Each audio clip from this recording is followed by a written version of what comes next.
Thank you very much. And welcome, everyone. Welcome to St. John's Episcopal Church, and welcome to the Music at St. John's concert series. I'm very excited for today's event. I'm excited to have this annual recital that I've been giving, but I'm especially excited to do it in this way, to feature so many friends and colleagues. It's been a joy to work with them and prepare this and get this to a place where we can just have a really fun afternoon of music. And so that's what I'm really looking forward to most, is just sharing an afternoon of a plethora of different styles of music, as you've probably already seen in your program. We'll go from what you just heard to some Russian arias, to Renaissance quartets, and literally everything in between. So you'll get your full, whether you need to or not. I'll try to keep my remarks light today. We do have a lot of music and there's a lot to hear. So we'll bounce right to the next piece, which is Chopin's Nocturne. Now, a nocturne is a piece of music that's designed to emulate the nighttime, or at least the moon. And I feel like in all of his nocturnes, but this one especially, he does a really good job of making it feel like it's the evening, and you can imagine the cool breeze, and maybe you're sitting on a hill with a tree. I'm realizing more and more that Chopin has become, at least for me, my favorite composer for the piano. He only wrote music for the piano, and he was someone who, at the age of 18, left his home country of Poland to go live in France for the rest of his life. He never went back. And I feel like a lot of his music has that little bit of nostalgia baked into his pieces and homesickness baked into his pieces. And so you can hear both of those things in this nocturne, both the emulation of nighttime and the twinge of homesickness.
Thank you very much.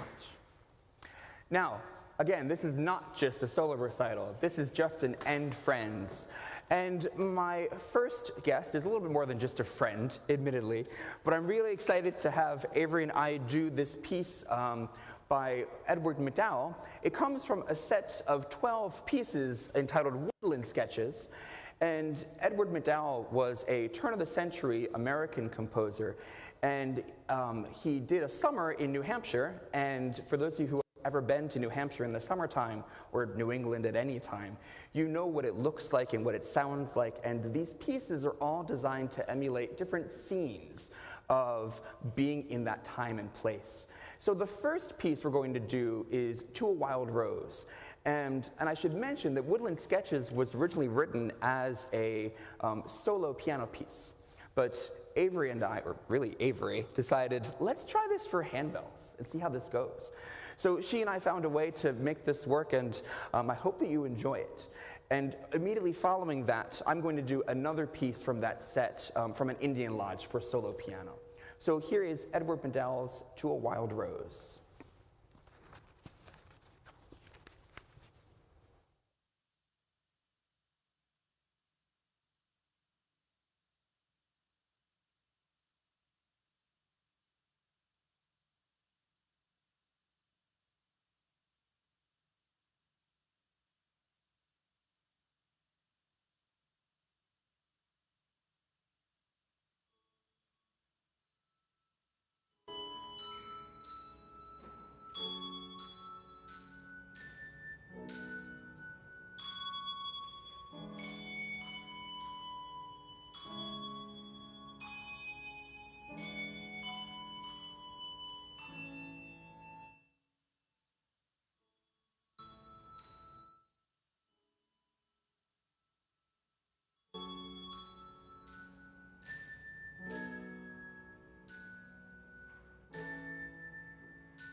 Thank you. All right, so next up, a different flavor completely, some music with oboe and clarinet, featuring Jocelyn Faison. Jocelyn and I met actually first while I was working at one of the piano studios that I work at still, Menchie Music, but she and I had a chance to re-meet a year or so ago, and I accompanied her for one of her degree recitals last spring.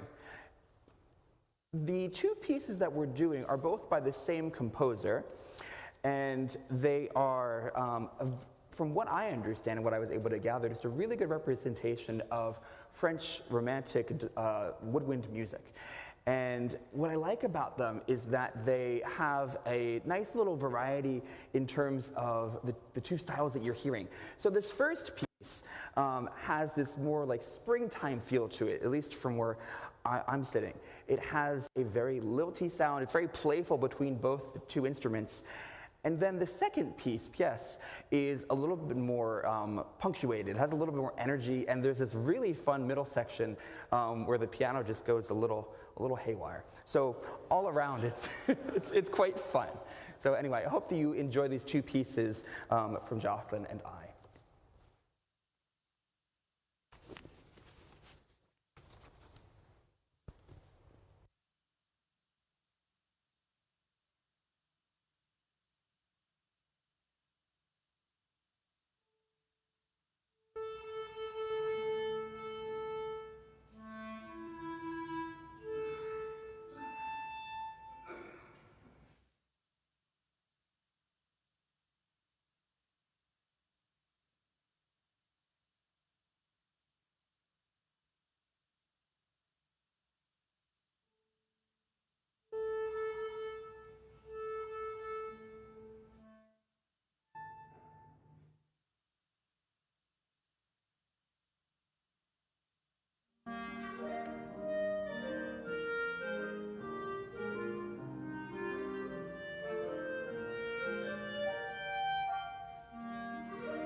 Thank you.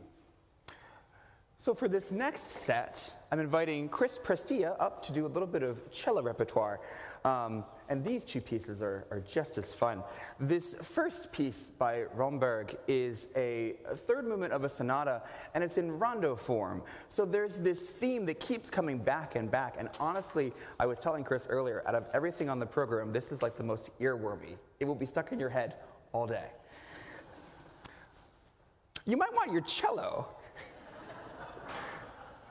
After we do the Romberg Sonata, then we're doing this little piece by Squire, and this dance rustique, it has a bit of a, honestly, it's this early 20th century, like it feels like a hoedown, to be honest. It's just so fun, and it's quite just lovely. So I hope that you enjoy both of these pieces.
All right.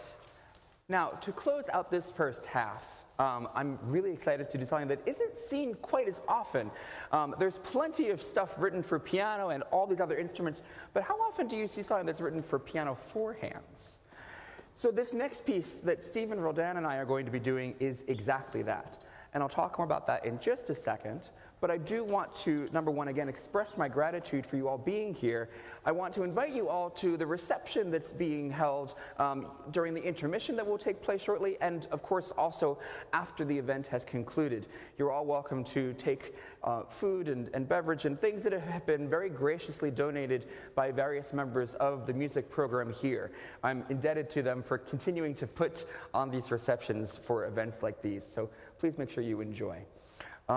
And furthermore, these concerts, all of these events that we do, I always ensure that they are free and without charge, and that's really important to me because this is, at the end of the day, an extension of the church's music program at its core.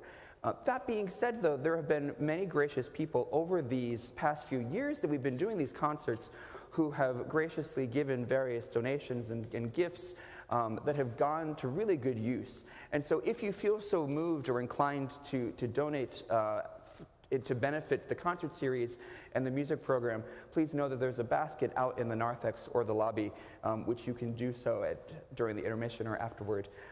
And I appreciate anyone who does so, and I'm greatly thankful for those who do.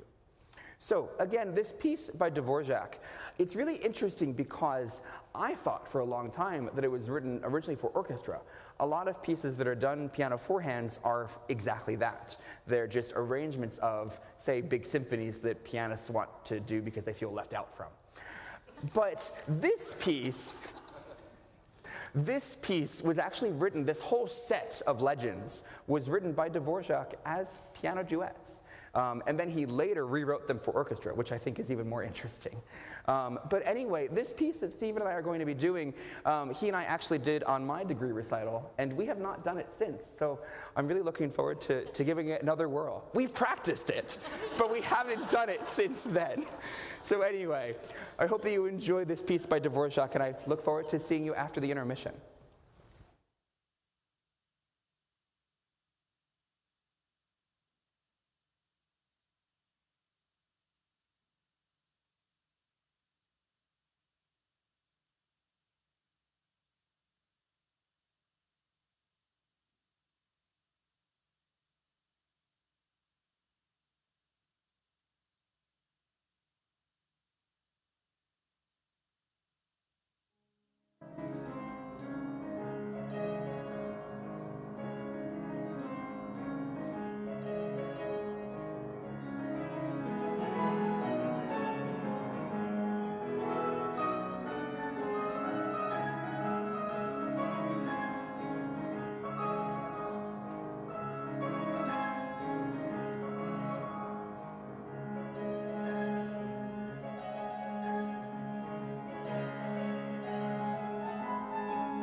All right, everyone. If you please make your way back to your seats, we're going to get started with the second half of the program.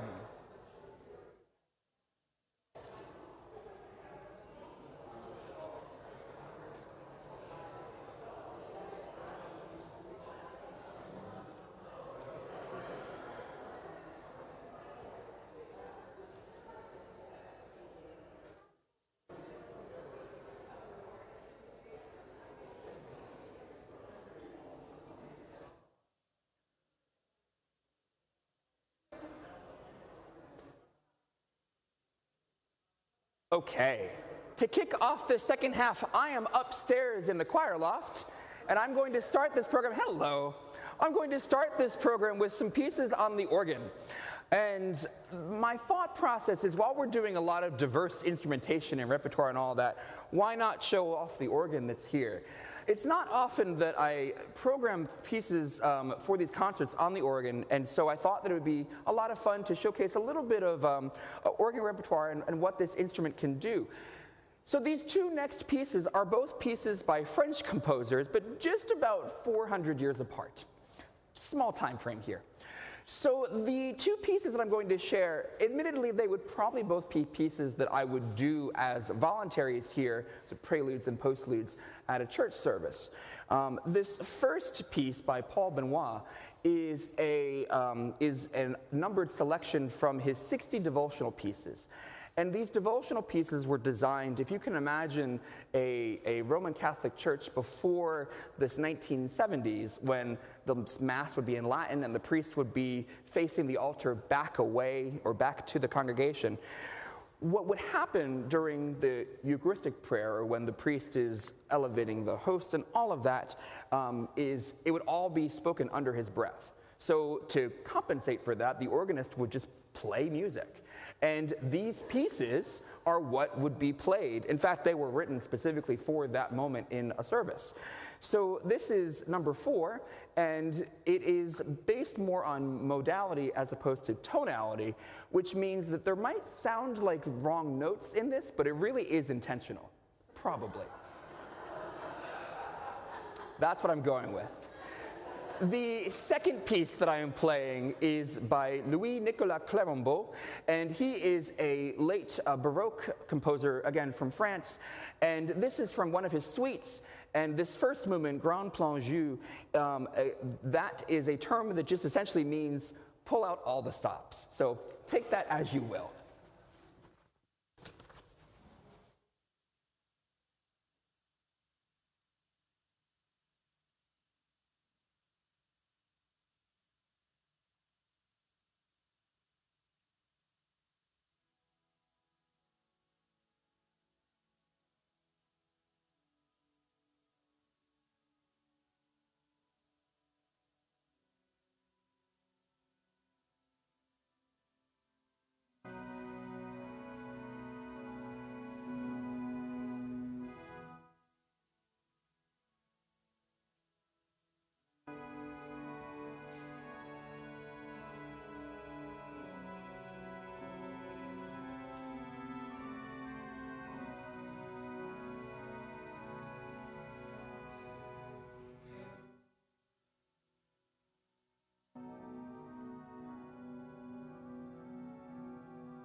Thank you so much.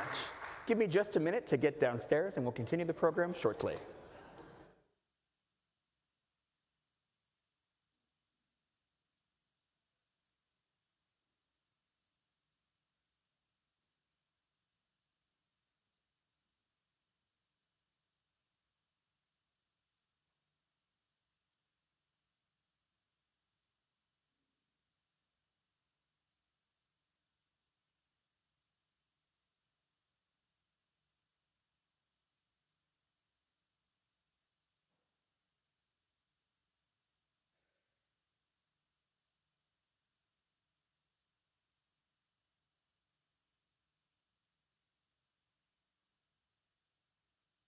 So this next piece, written by Rafe Vaughan Williams, it comes from a set of poems that were written by George Herbert, an Anglican priest and poet in the 1600s.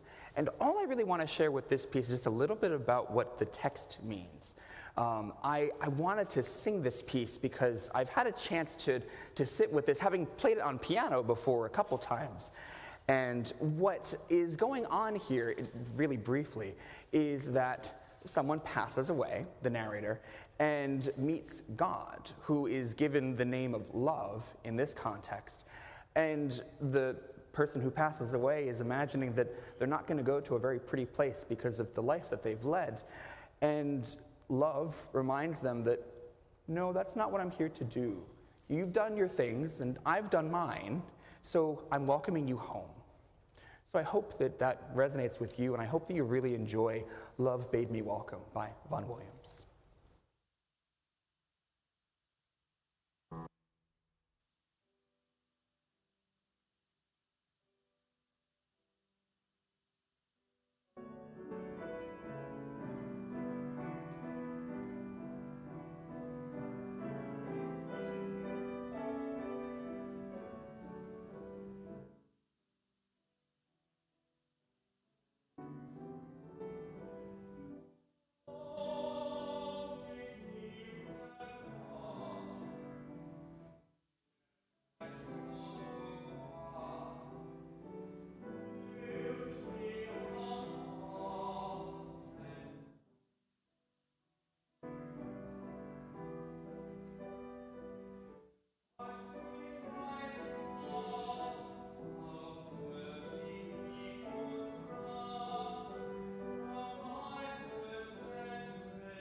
For this next set, Avery and I will be doing a little bit more together, and these two pieces, or these four pieces I should say, are two sets of the same text by Robert Browning.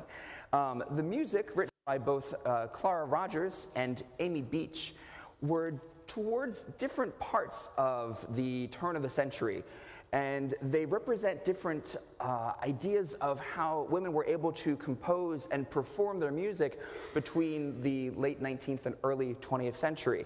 The first piece is more of what we would call parlor music, so more things you would find in the living room, in intimate gatherings, as opposed to the second set, which is really more art music to be performed on stage.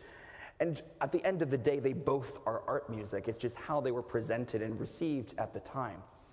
And if you want to know more about those pieces, Avery just presented at a conference in Texas where she wrote a 20-page paper about these pieces. A number of pages. In any case, I hope that you enjoy this set by Robert Browning, Clara Rogers, and Amy Beach.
Thank you. So to start to wind down, you might have noticed there's a lot of vocal pieces on this half, and that wasn't quite intentional, but I'm glad that it works out this way, because one of the other things that I wanted to do while I had so many friends with me is to do a vocal quartet. So these two pieces, these two pieces that we're doing are Mille Regrets and Ave Verum Corpus. And they both represent two different types of Renaissance, not quite polyphonic textures, but nonetheless what you would have heard if you were around in the 1500s. And what these two pieces represent is one secular and one sacred. So Mille Regrets being a Middle French text, essentially talking about, why did I leave this person? That was a really dumb choice. Maybe you can relate to that. And the second piece is much more sacred, talking about the body of Christ and the Eucharist and things of that sort. And so again, you get very different text ideas, but the music kind of blends the two quite well. So I hope that you enjoy these two Renaissance quartets.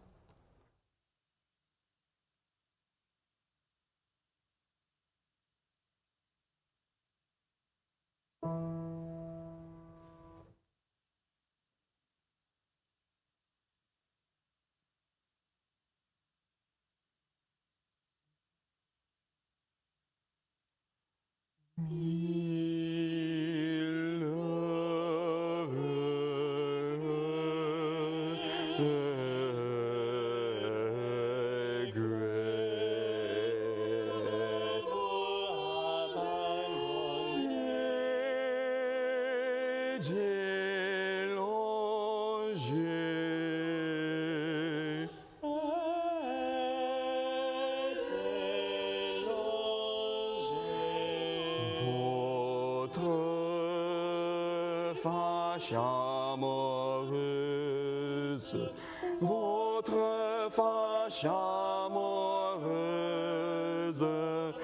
je suis grande.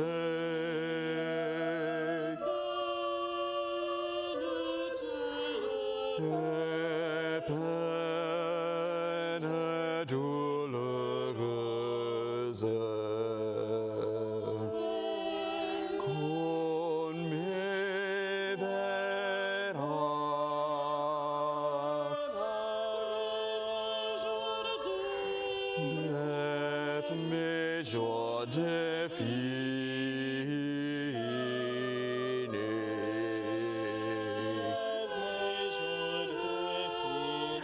Bref, mes jours définis. Bref, mes jours définis. Bref, mes jours définis.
performed with me today. Can you give all the performers a big round of applause?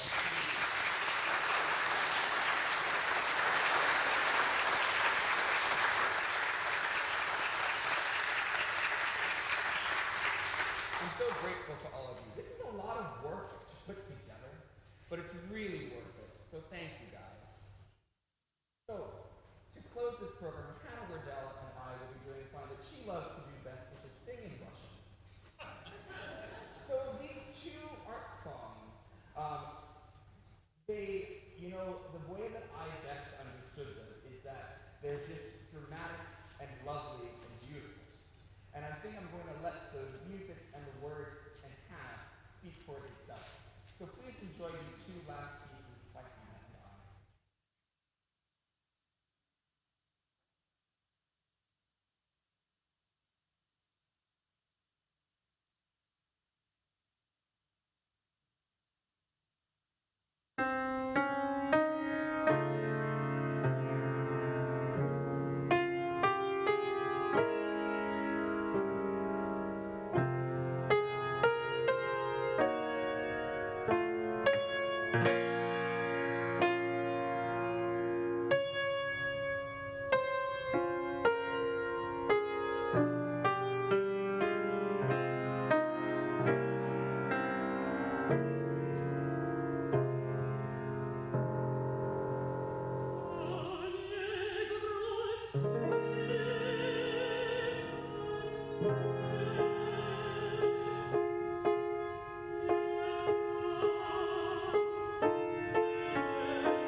So was that cello piece your favorite?